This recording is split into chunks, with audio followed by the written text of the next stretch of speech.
Hey, hey, hey. Welcome to this latest edition of the Dr. Kre Me Show. Tonight, we're going to talk about 5 things that can actually cause acid reflux. I think this is very fitting because everyone's getting ready for the national championship game. You're going to be eating bad. So I wanted to give you some signs and symptoms or some things that could cause your acid reflux to be worse. Hey, Tanya, how are you? It is pretty cool here tonight. It's cool and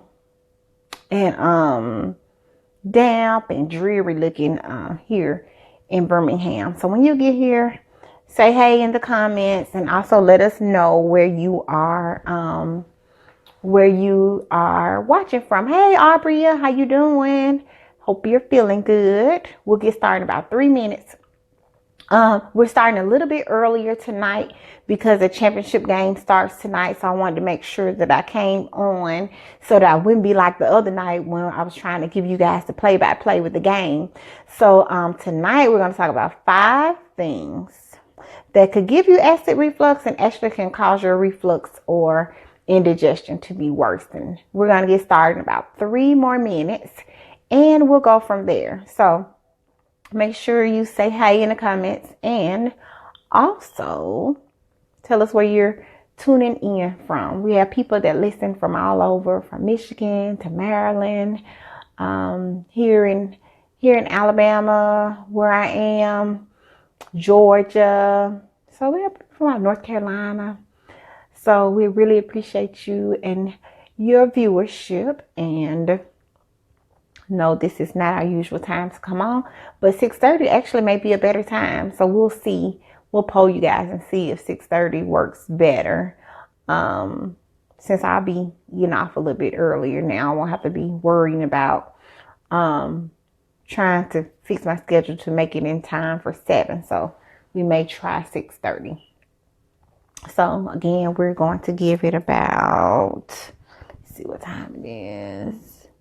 All right, we'll give it about 1 more good minute and then we'll get started. We're going to talk about 5, that's it, 5 things that can cause acid reflux or can make reflux worse. And I also will give you a couple of bonuses. So when you get here, make sure to say hello and tell us where you're watching from. We're so happy to have you here. Okay, so we're going to get started in a little bit. It is really cool here. It is. And then I think by the end of the week, it's supposed to be about 60 degrees. Not sure if that's still true, but we'll see. Okay, I'm going to get started. You know who I am. I'm Dr. Kre. I am a board certified family medicine physician, and I specialize in what's important to you through my one-on-one coaching, my telemedicine, concierge practice. I actually have concierge practice as well.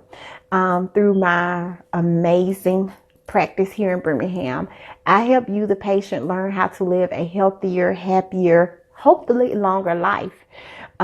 Just through my tips, I want you to be able to be empowered and to be able to go on. And when you go see your doctor or when you're talking to your family and you hear some symptoms or are exposed to some things, you know right off that, hey, I heard about that. I heard that from Dr. Kre and Me Show. That sounds like something you should be concerned about. Or you'll know what you should ask your doctor so that you can be healthier, happier, and more informed. And tonight we're going to talk about something that's so prevalent. That's acid reflux. I saw a commercial last night and I got very, very, very tickled at the Pepto-Bismol commercial. The nausea, heartburn, indigestion, upset stomach, diarrhea. And I was like, oh. And they was getting it, dancing. They were dancing and all. I was like, oh, that's interesting. So, but let's talk about, hey, Kiana, let's talk about 5 things that can actually cause you to have worsening of your acid reflux. Number 1 is obesity.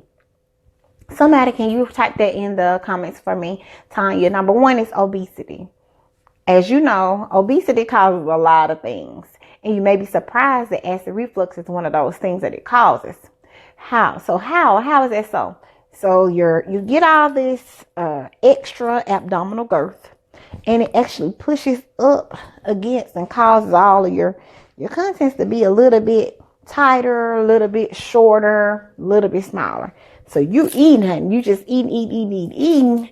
And even though your stomach is not shrunk, there's not much room for it to go. So it's squeezing the digestive contents. And that makes it harder to go ahead on and work its way out. So you tend to have some backing up. Hey Ava, you tend to have some backing up in your esophagus. So you get that, maybe some chest pain, maybe some belching, maybe a lot of burping, a lot of just burning up in here, and even coughing. So those are some symptoms of acid reflux. Whenever I ask them, like, no, I don't have that, but I have indigestion. They're used kind of interchangeably. Hey, Doris. Doris is in Indiana. So welcome, Indiana. So number one, obesity, because you got so much pushing on the digestive tract that it caused whatever you eating to kind of migrate its way back up. You may get food backing up and feel like you can taste the food in the back of your throat. It may taste like a water brash is what they describe it, a bitter taste. It can just be burning. It can be painful.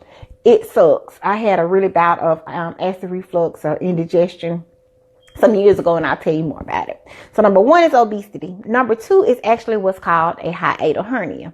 So a hiatal hernia, so just think, when you eat, your food goes into your esophagus, and the esophagus connects to your stomach, which sits about right there.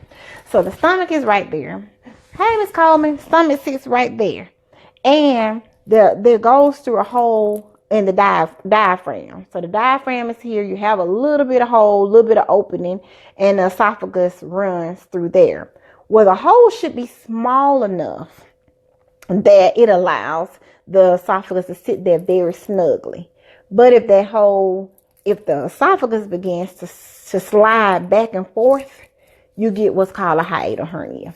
And it can really cause you to have nausea, vomiting, worsening of your indigestion. And sometimes people actually have to have the hiatal hernia fixed. So number two, somebody write that in the comments, hiatal hernia. So number one is obesity. Number two is hiatal hernia. And it's where the esophagus kind of slides up and down. It gets irritated and it's aggravating. You don't really know that it's sliding up and down, but you have these symptoms of the heartburn and the indigestion as a way of that. Hey, Sammy, welcome. Where are you at these days? Are you in Florida? Are you in Chicago? Are you in St. Louis? Let us know where you're tuning in from when you log in. So number one is obesity. Number two is hiatal hernia. Number three is smoking. So smoking, you're smoking. And we don't know what is all in that. We know it's tar. We know it's a lot of chemicals. We know it's a lot of bad things in cigarettes. So when you smoke in, you actually you're scorching the inside of your mouth and of your digestive tract. You're actually increasing the stomach acids. So you're actually having more stomach acid backing up. You're having more stomach acid increase. So you're getting this increase in your stomach acids and you're getting a decrease in your saliva. So we have saliva. Hey, Dr. Sam, we have saliva to actually neutralize your acids.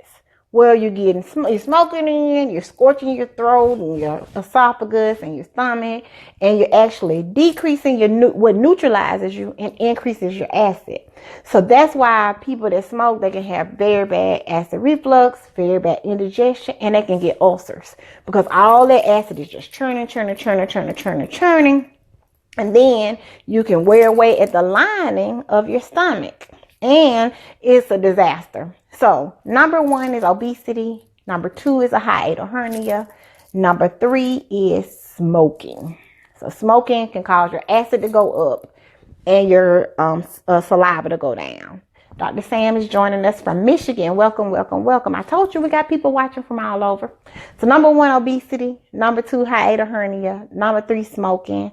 Number four is alcohol. So we just coming off the holidays. Everybody was going going hard and enjoying themselves and having champagne and drinking and enjoying yourself. And then later that night when you go to lay down, you're like, oh my gosh, I feel so bad, because a lot of alcohol has a lot of acid in it. And even if you're not drinking a lot of alcohol, but you're mixing it with orange juice, or you're mixing it with apple juice, or you're mixing it with the juices that can actually cause it. The juice got a lot of acid in it, as well as the liquor has a lot of acid in it. So you just got to be very mindful of that. All of that alcohol can actually worsen your acid reflux. Like, I can't hardly drink lime-a-ritas. I like lime-a-ritas, but if I drink a lime-a-rita, I have to almost sleep sitting up at night because it bothers my acid reflux. And there's certain wines that I can't drink if they got too much carbonation in it. It causes me to have acid reflux. So I don't like acid reflux. I'm very mindful of it. But sometimes I just say, hey, I'm just going to have a little acid reflux. So number 1, obesity. Number 2, a hiatal hernia. That's a sliding back and forth of the esophagus inside of the hole that it sits in. And that's really irritating. 3 is smoking. 4 is alcohol. And number 5 is our all-time favorite, chocolate. So if you like chocolate, just a lime-a-ritas. If you like chocolate also increases that acid in your stomach, and it causes you to have a lot of acid reflux. So you just have to be mindful that there are several things that's out there. Be reminded that acid reflux can be feeling like it's tight. You have chest tightness, chest pain. People will go to the ER thinking they're actually having a heart attack, and it's actually acid reflux. But also on the flip side, if you have acid reflux and it's untreated, it could be a sign that you are having a heart attack. So just be mindful that a lot of ERs have this rule nowadays. If you got indigestion, you're going to get worked up to make sure that you do not have a heart attack. Oh, okay. So if you found out your thing, the chocolate. Yes, girl. So be mindful of the chocolate that you're eating. So number 1, obesity. Number 2, hiatal hernia. Number 3, smoking. Number 4, alcohol. Number 5, chocolate. And nothing is wrong with alcohol and chocolate. Just make sure you're doing it in moderation. We don't need to be smoking, because smoking can cause a lot of cancer. Smoking causes bladder cancer, lung cancer, throat cancer. It can cause all kind of cancer. So just be mindful of that. But I love you, and I always want to tell you some bonuses. So here's a couple of things that also can do it. Tea, coffee. And if you get up and having that early in the morning, you haven't had anything else on your stomach, and you're wondering why you're having to take acid reflux medicine all of the time. Be mindful that tea and coffee can cause your acid reflux to be worsened. And if you're wearing real tight clothes, that actually can make your reflux worse. So I thought that was interesting when I was doing my research. That was one of the things that they said that could cause you to have worsening of your acid reflux. So remember, reflux is when you have too much acid in your stomach and builds up. But what bothered me, I have acid reflux, but mine is stress induced. My practice went through a lot of changes over the last about 2-3 years ago, and I started to have this cough. I coughed.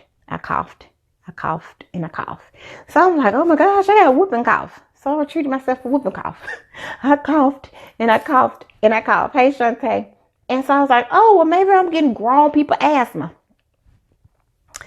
So I started doing a puff. I could not tolerate the inhalers. It was causing me to have too many shakes and jitters. So I was like, okay, I can't do that. I'm going to have to just keep coughing. So my coughing would get worse at night. I would almost have to vomit at night, but because I like fruit. So I was eating a lot of fruit. So citrus fruits, that can cause you to have acid reflux as well. So I was having a lot of stress, but I didn't feel stressed out. I felt like I was going through the split just fine. Not a big deal. People change, businesses change, you grow. But I was coughing. And I coughed, and I coughed, and I coughed, and I coughed. Only to say, well, man, maybe I got acid reflux. So I gone through antibiotics. I'd gone through allergy medicine. I'd gone through inhalers before I picked up the phone and called my friend, Dr. Malik, Rohit Malik. If you're in Birmingham, you need a colonoscopy, or if you need a EGD where they look down your throat, call Dr. Malik. He's a near and dear friend of mine. Hi, Dr. Malik. I mean, something is wrong, Dr. Malik. My throat not working. I'm almost throwing up, food that's not digested at night, and I'm coughing all night, and I'm having to sitting up.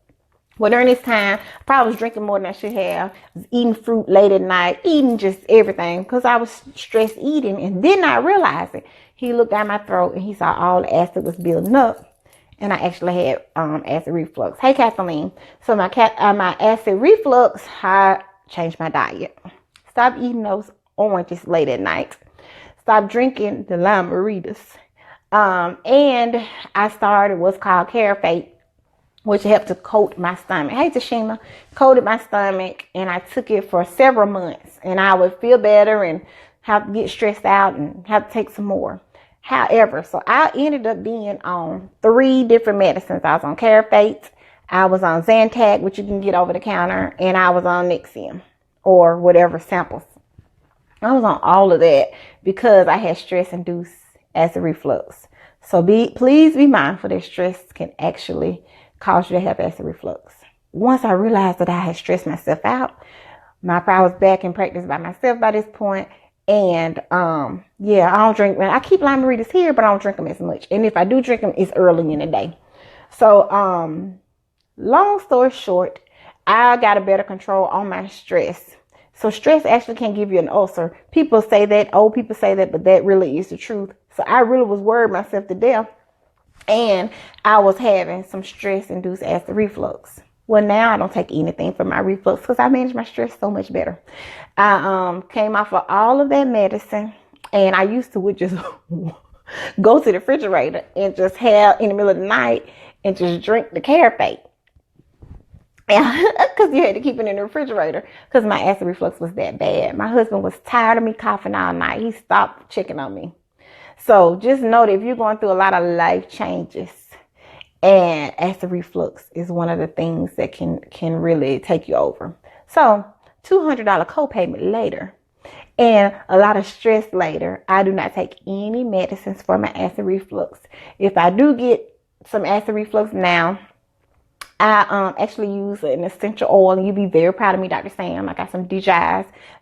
They are from Young Living, and I just rub it on my belly, and it actually makes my acid reflux better.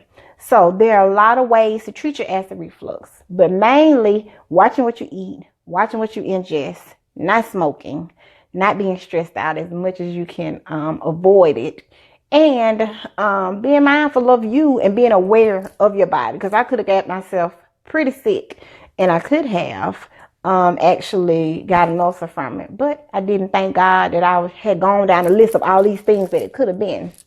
So now I don't really worry about my reflux as much, but I do keep a graduated pillow in my room just in case, and I sleep sitting up sometimes if I have too much fun. But I'm mindful of my fun now. So just be mindful of your chocolate, of your alcohol, and of your stress. And if you get too much of those, be mindful that yes, there are medications out there.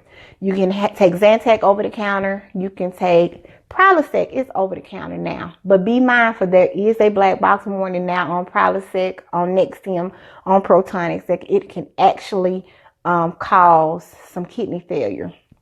Now these studies are just newly coming out. I know you've seen the commercials. Just make sure that your doctor is checking your kidney function if you've been on these medicines for a while. If you have been on them for a while, also consider doing a trial off of them and saying, I don't need all of the Nexium right now. I'll just try some Zantac, because the Nexium, having so much Nexium, it keeps your proton pumps from working. So be mindful that you need some acid. We do need some acid. We just don't need a whole lot of it. So do you have any questions? I hope that really helped you guys tonight. Thank you for this and this awareness. Sure. Cool, Tashima. Hey, Montez, thanks for coming and joining in. Thanks, everybody, for joining in. Put in here where you're from, because I like to see where all people are listening. I know we got Michigan, we got Indiana, we got North Carolina, we got Alabama. We have people from all over enjoying all of this. So I got you off 10 minutes to spare for the championship game. But you know who I am. I'm Dr. Kre. I'm a board certified family medicine physician, and I specialize in what's important to you through my tips and my one-on-one coaching, my telemedicine, and my concierge practice. I help you be an amazing patient. I want you to be well informed, making sure that you're aware of your body, full awareness of your body, and know that you control you. You don't have to be on a whole bunch of medicines, but if you need to be on medicine, take it. Take it. Take it if you need to be. Yes, roll tide. My husband won't kill me because he's going for Georgia. He's a Georgia fan, Kathleen.